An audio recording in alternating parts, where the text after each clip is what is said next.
Railway সেক্টরের একটা অন্যতম কোম্পানি যার নাম হচ্ছে রেলটেল কর্পোরেশন লিমিটেড। রেলটেলের হচ্ছে Q4 রেজাল্ট আউট হয়ে গেছে। Q4 রেজাল্টের পারফরমেন্স কী টাইপের দিয়েছে রেলটেল, সেটাকে নিয়ে আমরা অ্যানালিসিস করব। তো আগে দেখে নেবো যে সিকোয়েন্সগুলো ঠিকঠাকভাবে সাজানো রয়েছে কিনা। এটা হচ্ছে এই কোয়ার্টার, মিস হচ্ছে Q4, এটা প্রিভিয়াস কোয়ার্টার, আর এটা হচ্ছে 1 বছর আগে। তাহলে সিকোয়েন্সগুলো ঠিকঠাকভাবে সাজানো রয়েছে, আমরা এটুখানি বলতেই পারি। এবারে আমরা দেখে নেব যে অ্যামাউন্টগুলো কিসে দিয়েছে। অ্যামাউন্টগুলো হচ্ছে ল্যাক্সে দিয়েছে অ্যামাউন্টগুলো। এইবারে আমরা চলে যাব কোম্পানিটার টোটাল ইনকামে। তো টোটাল ইনকামে যাওয়ার আগে আমরা কি করব, একটু লার্জ করে নিয়ে অ্যাডজাস্ট করে নেব, তাহলে আপনাদের কাছে ব্যাপারটা আরও ভিজিবল হবে। তো এইবারে আমরা চলে যাচ্ছি কোম্পানিটার টোটাল ইনকামে। এই কোয়ার্টার মিস হচ্ছে Q4 1,32,868। প্রিভিয়াস কোয়ার্টারে ছিল 78,229। 1 বছর আগে ছিল 85,180। তাহলে 1 বছর আগের 85,180টা এখন কত হয়ে গেছে, 1,32,868। তাহলে আমরা বলবো ইয়ার অন ইয়ার বেসিস কিন্তু জাম্প রয়েছে টোটাল ইনকামে। প্রিভিয়াস কোয়ার্টারে ছিল কত, 78,229, সেটা হয়ে গেল এই কোয়ার্টার মিস হচ্ছে Q4 হয়ে গেল 1,32,868। তাহলে আমরা বলবো কোয়ার্টার অন কোয়ার্টার বেসিসও কিন্তু জাম্প রয়েছে টোটাল ইনকামে।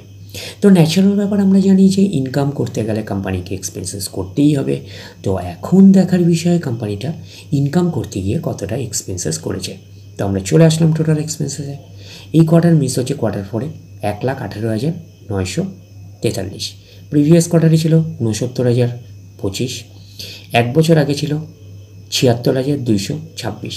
তাহলে 1 বছর আগের 76,226টা এখন কত হয়ে গেছে, 1,18,943। তাহলে আমরা বলবো ইয়ার অন ইয়ার বেসিস কিন্তু জাম্প রয়েছে টোটাল এক্সপেন্সেসে।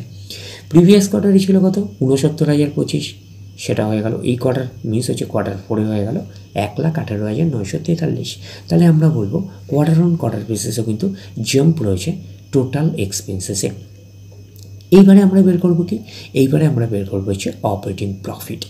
কী করে বের করবো অপারেটিং প্রফিট, টোটাল ইনকাম থেকে টোটাল এক্সপেন্সেস আমরা বাদ দেবো।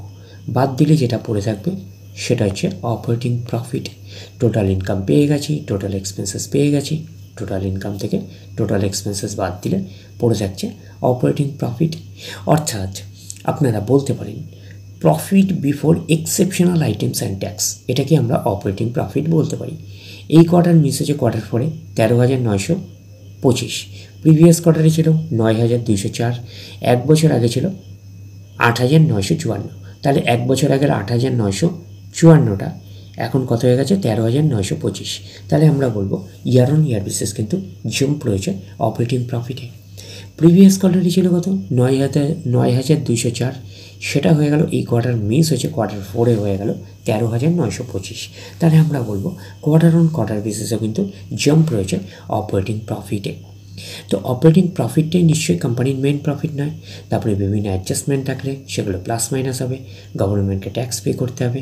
গভর্নমেন্টকে ট্যাক্স পে করার পরে কোম্পানির কাছে যেটা পড়ে থাকবে সেটা কোম্পানির ফাইনাল প্রফিট বা নেট প্রফিট হিসাবে আমরা কনসিডার করতেই পারি। প্রফিট ফর দ্য পিরিয়ড, এটাকেই নেট প্রফিট বলতে পারি, এটাকেই আমরা ফাইনাল প্রফিট বলতে পারি।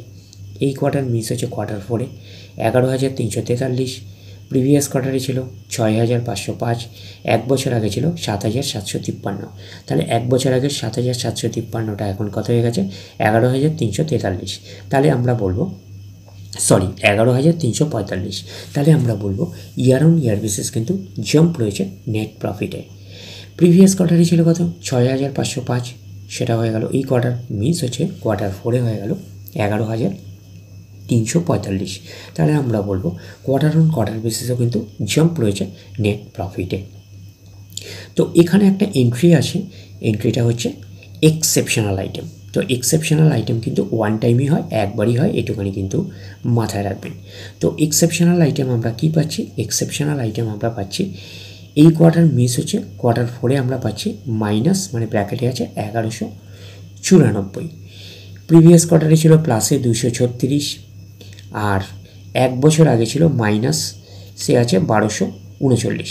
তো এইটুখানি মাথায় রাখবেন যে এক্সেপশনাল আইটেমের অ্যামাউন্টটা কিন্তু নেট প্রফিটের মধ্যে কিন্তু অ্যাডজাস্ট হয়ে রয়েছে।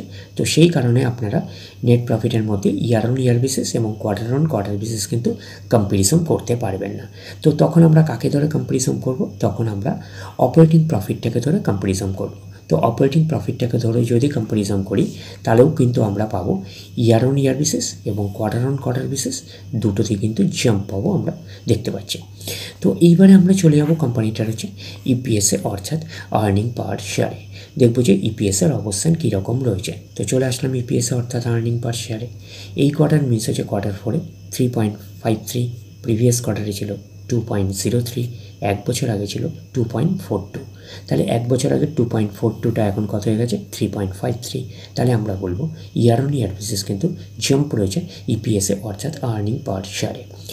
প্রিভিয়াস কোয়ার্টারে ছিল কত? 2.03, সেটা হয়ে গেল এই কোয়ার্টার মিন্স হচ্ছে কোয়ার্টার 4-এ হয়ে গেল 3.53।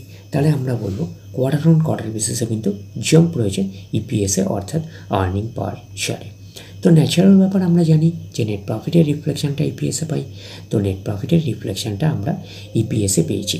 তো ওভারঅল কনক্লুশন হিসাবে নেট প্রফিটে কী পেয়েছি? নেট প্রফিটে পেয়েছিলাম year on year basis jump রয়েছে এবং কোয়ার্টার অন কোয়ার্টার বেসিসেও কিন্তু জাম্প রয়েছে নেট প্রফিটে। যেহেতু নেট প্রফিটের মধ্যে অ্যাডজাস্ট হয়ে রয়েছে এক্সেপশনাল আইটেমের অ্যামাউন্ট, তো সেই কারণে কিন্তু আমরা অপারেটিং প্রফিটটাকে ধরেই কনসিডার করব। তো অপারেটিং প্রফিটটাকে ধরেও যদি কনসিডার করি তাহলেও কিন্তু আমরা ইয়ার অন ইয়ার বেসিস এবং কোয়ার্টার অন কোয়ার্টার বেসিস দুটোতেই কিন্তু জাম্প পাবো। তাহলে ওভারঅল কনক্লুশন হিসেবে আমরা বলতে পারি রেলটেল কর্পোরেশন অফ ইন্ডিয়া লিমিটেডের হচ্ছে কোয়ার্টার 4-এর রেজাল্ট আমরা এইটুখানি বলতে পারি আউটস্ট্যান্ডিং টাইপের পারফরমেন্স করেছে, আমরা কিন্তু এইটুখানি বলতেই পারি। তাহলে ওভারঅল ভিউটা আপনার কাছে ক্লিয়ার। তাহলে এই অবধি, নেক্সট ভিডিওতে আবার আপনার সাথে আমার দেখা হচ্ছে। ধন্যবাদ।